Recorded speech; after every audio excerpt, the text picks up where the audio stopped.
জলবায়ুর পরিবর্তন, ক্রমাগত নদীর ভাঙন আর একের পর এক ঘূর্ণিঝড়ের দাপট বারবার ক্ষতিগ্রস্ত হয়েছে সুন্দরবন। আর এই সুন্দরবনকে বাঁচাতে এবং প্রকৃতির এই অভেদ্য প্রাচীরকে রক্ষা করতে অভিনব যেন উদ্যোগ। মাতলা নদীর তীরে এবার রোপণ করা হবে হাজার হাজার ম্যানগ্রোভের চারা। দেখুন।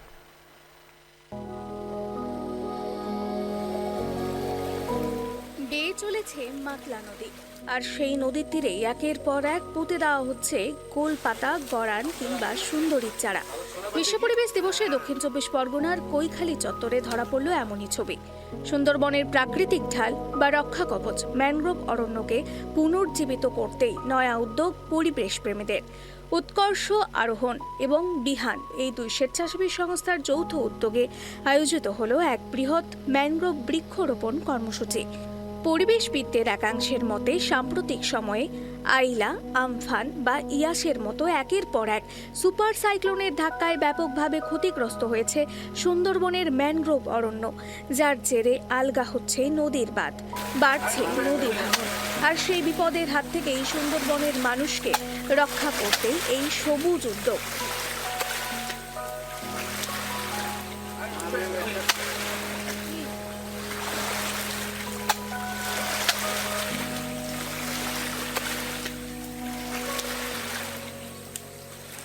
এইখানে মূলত আমরা ম্যানগ্রোভ জাতীয় গাছই আমরা এখানে লাগাচ্ছি, যেমন সুন্দরী আছে, কাঁকড়া আছে, এই ধরনের গাছ। আমাদের মূল উদ্দেশ্য সুন্দরবনকে বাঁচানো। কারণ প্রকৃতির আগ্রাসন, যেমন ঘূর্ণিঝড়ের প্রকোপ, জলবায়ু পরিবর্তন, এইসবের কারণে সুন্দরবন আজ বিপন্ন।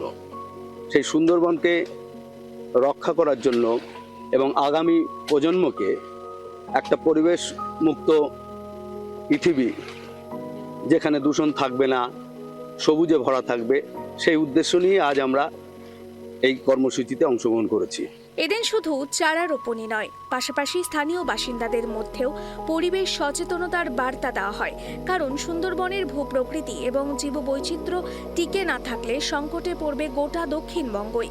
মাতলার তীরে রোপণ করা এই হাজার হাজার চারা আগামী দিনে সুন্দরবনের বুকে এক নতুন এবং শক্তিশালী সবুজ প্রাচীর গড়ে তুলবে, এমনটাই আশা রাখছেন উদ্যোক্তারা।